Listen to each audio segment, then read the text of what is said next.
Hello ಎಲ್ರಿಗೂ ನಮಸ್ಕಾರ. ನಿನ್ನೆ ಬೆಂಗಳೂರು ಸೋತ ಬಳಿಕ ಮುಂದಿನ 2 ಪಂದ್ಯಗಳಲ್ಲಿ ಯು ಮುಂಬಾ ಮತ್ತು ಹರಿಯಾಣ ಸ್ಟೀಲರ್ಸ್ ಈ 2 ತಂಡಗಳು ಜಯಶಾಲಿ ಆಗಿಬಿಟ್ಟಿದ್ದಾವೆ. ಸೊ ಇದರೊಂದಿಗೆ ಬೆಂಗಳೂರು ಬುಲ್ಸ್ಗೆ ಕಾಂಪಿಟೇಷನ್ ಜಾಸ್ತಿ ಆಗಿದೆ ಅಂತಲೇ ಹೇಳ್ಬೋದು. ಇವಾಗ 4 ತಂಡ ಒಂದೇ ರೀತಿಯಾಗಿದೆ ಅಂತಲೇ ಹೇಳ್ಬೋದು. Telugu titans, Bengaluru bulls, Haryana steelers ಮತ್ತು ಯು ಮುಂಬಾ 4 ತಂಡಗಳು ಇವಾಗ ಟಾಪ್ 4ಗೆ ಹೊಡೆದಾಟವನ್ನು ಮಾಡ್ತಾರೆ ಖಂಡಿತವಾಗ್ಲೂ. ಸೊ ಏನೇನಾಗಿದೆ ಪಾಯಿಂಟ್ಸ್ ಟೇಬಲ್ನಲ್ಲಿ, ಇನ್ನೆಷ್ಟು ಪಂದ್ಯ ಗೆಲ್ಲಬೇಕು ಎಲ್ಲ ಡೀಟೇಲಾಗಿ ನೋಡೋಣ ಈ ವಿಡಿಯೋದಲ್ಲಿ. ಅದಕ್ಕೂ ಬಂದು ಚಾನಲ್ಗೆ ಹೊಸಬರಾಗಿದ್ದರೆ ದಯವಿಟ್ಟು ಸಬ್ಸ್ಕ್ರೈಬ್ ಮಾಡಿ. ಬನ್ನಿ ವಿಡಿಯೋನ ಪಟ ಅಂತ ಸ್ಟಾರ್ಟ್ ಮಾಡೋಣ.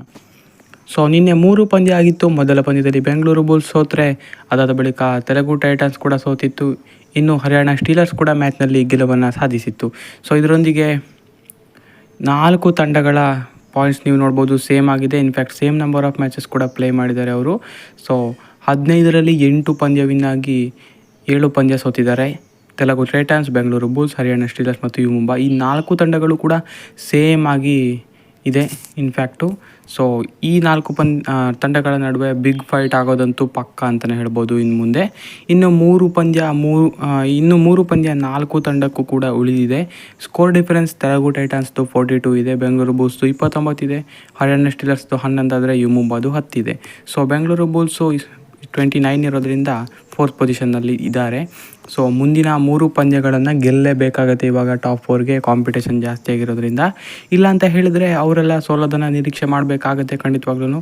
ಹರಿಯಾಣ ಸ್ಟೀಲ್ಸ್ ಮತ್ತು ಯು ಮುಂಬಾ ನಡುವೆ ಒಂದು ಮ್ಯಾಚ್ ಇದೆ ಅಂತ ಅನಿಸುತ್ತೆ. ಸೊ ಆ ಮ್ಯಾಚ್ನಲ್ಲಿ ಒಂದು ಟೀಮ್ ಸ್ವಲ್ಪ ಡಿಸ್ಅಡ್ವಾಂಟೇಜನ್ನು ಅನುಭವಿಸ್ತಾರೆ ಸೋತ ತಂಡ. ಸೊ ಆವಾಗ ಬೆಂಗಳೂರು ಬುಲ್ಸ್ ತಂಡಕ್ಕೆ ಅಡ್ವಾಂಟೇಜ್ ಆಗುತ್ತೆ. ಸೊ ಇದರೊಂದಿಗೆ ಈಸಿ ಆಗುತ್ತೆ 3ಕ್ಕೆ 3 ಪಂದ್ಯವನ್ನು ಗೆದ್ದರೆ ಟಾಪ್ 4ಗೆ ಪ್ರವೇಶ ಮಾಡೋದಕ್ಕೆ.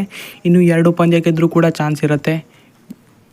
ಹರಿಯಾಣ ಮತ್ತು ಯು ಮುಂಬಾ ಸೋಲೋದನ್ನು ನಿರೀಕ್ಷೆ ಮಾಡಬೇಕಾಗತ್ತೆ ಆ ರೀತಿ ಏನಾದರೂ ಆಗಿದ್ರೆ. ಸೊ ಹಾಗಾಗಿ ಟಫ್ ಚಾನ್ಸ್ ಇದೆ. ಮುಂದಿನ ಪಂದ್ಯ ಕೂಡ ಟಫ್ ಮ್ಯಾಚ್ ಬರೋದಕ್ಕಿದೆ ಬೆಂಗಳೂರು ಬುಲ್ಸ್ ತಂಡಕ್ಕೆ. ದಬಾಂಗ್ ಡೆಲ್ಲಿ ವಿರುದ್ಧ ಮುಂದಿನ ಪಂದ್ಯ ಇರೋದು ಬೆಂಗಳೂರು ಬುಲ್ಸ್ ತಂಡಕ್ಕೆ. ಹಾಗಾಗಿ ಟಫೆಸ್ಟ್ ಮ್ಯಾಚಸ್ಗಳು ಅದಾದ ಬಳಿಕ ಬೆಂಗಾಲ್ ಮತ್ತು ಇನ್ನೊಂದು ಪಂದ್ಯ ಗುಜರಾತ್ ಅಂತ ಅನಿಸುತ್ತೆ. ಆ ತಂಡದ ವಿರುದ್ಧನೂ ಸ್ವಲ್ಪ ಈಸಿ ಆಗ್ಬೋದು ಕಂಪೇರ್ ಟು ಡೆಲ್ಲಿ.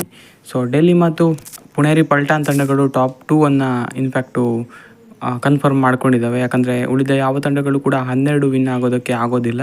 ಸೊ ಹಾಗಾಗಿ 2 ತಂಡ ಟಾಪ್ 2ನಲ್ಲೇ ಉಳಿತಾರೆ. ಸೊ ಮೇನ್ ಮ್ಯಾಚನ್ನು ಅವರೇ ಆಡ್ತಾರೆ. ಗೆದ್ದ ತಂಡ ಫೈನಲ್ಗೆ ಹೋಗ್ತಾರೆ, ಅವರಿಬ್ಬರ ನಡುವೆ ಆಡಿದ ತಂಡ.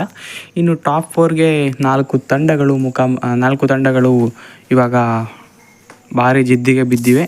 ಸೊ ಅದರಲ್ಲಿ 2 ತಂಡ ಟಾಪ್ 4ಗೆ ಪ್ರವೇಶ ಪಡೀತಾರೆ. ಫುಲ್ ಸೋಲ್ತಾ ಬಂದರೆ ಕೆಳಗಿರೋ ತಂಡಗಳಿಗೂ ಕೂಡ ಲಾಟ್ರಿ ಹೊಡೆಯುತ್ತೆ ಅಂತಲೇ ಹೇಳ್ಬೋದು. ಸೊ ಅದು ಸ್ವಲ್ಪ ಕಷ್ಟ ಅಂತ ಅನಿಸುತ್ತೆ ಹಾಗಾಗೋದು. ಸೊ ಬೆಂಗಳೂರು ಬುಲ್ಸ್ಗೆ ಇವಾಗ 3 ಪಂದ್ಯದಲ್ಲಿ 3 ಪಂದ್ಯ ಗೆಲ್ಲೋ ಅನಿವಾರ್ಯತೆ ತುಂಬಾ ಎದುರಾಗಿದೆ ಅಂತಲೇ ಹೇಳ್ಬೋದು. 2 ಪಂದ್ಯ ಗೆದ್ದರೆ ತುಂಬಾ ಡಿಪೆಂಡೆಂಟ್ ಆಗಬೇಕಾಗುತ್ತೆ, ಅವರು ಸೋಲ್ಬೇಕು ಇವರು ಸೋಲ್ಬೇಕು ಅಂತ. ಇನ್ನು ಮುಂದೆ ಬರೋ ಪಂದ್ಯಗಳಲ್ಲಾದ್ರೂ 3ಕ್ಕೆ 3 ಗೆಲ್ಲಿ ಬೆಂಗಳೂರು ಬುಲ್ಸು ಇವಾಗ ಟಾಪ್ 4ಗೆ ಸ್ಥಾನವನ್ನು ಪಡೀಲಿ ಅಂತ ಹೇಳೋದೇ ನಮ್ಮ ಆಶಯ.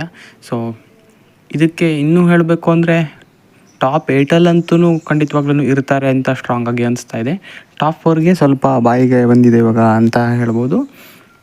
ಅಷ್ಟೇನು ಹೋಗೋದೇ ಇಲ್ಲ ಅಂತ ಹೇಳುವಾಗೂ ಇಲ್ಲ, ಸ್ವಲ್ಪ ಟಫ್ ಆಗಿದೆ ಮೊದಲಿಗೆ ಕಂಪೇರ್ ಮಾಡಿದ್ರೆ ಅಷ್ಟೇ. ಸೊ ಮುಂದೆ ಏನಾಗುತ್ತೆ ಅಂತ ಪಾಯಿಂಟ್ಸ್ ಟೇಬಲ್ ಅನುಗುಣವಾಗಿ ಡೈಲಿ ಅಪ್ಡೇಟ್ ಮಾಡ್ತಾ ಇರ್ತೀನಿ. ಸೊ ಇದಾಗಿತ್ತು ಈ ವಿಡಿಯೋ. ಹೆಚ್ಚಿನ ವಿಡಿಯೋಗಾಗಿ ದಯವಿಟ್ಟು ಸಬ್ಸ್ಕ್ರೈಬ್ ಮಾಡಿ. Sports in Kannada. Thank you.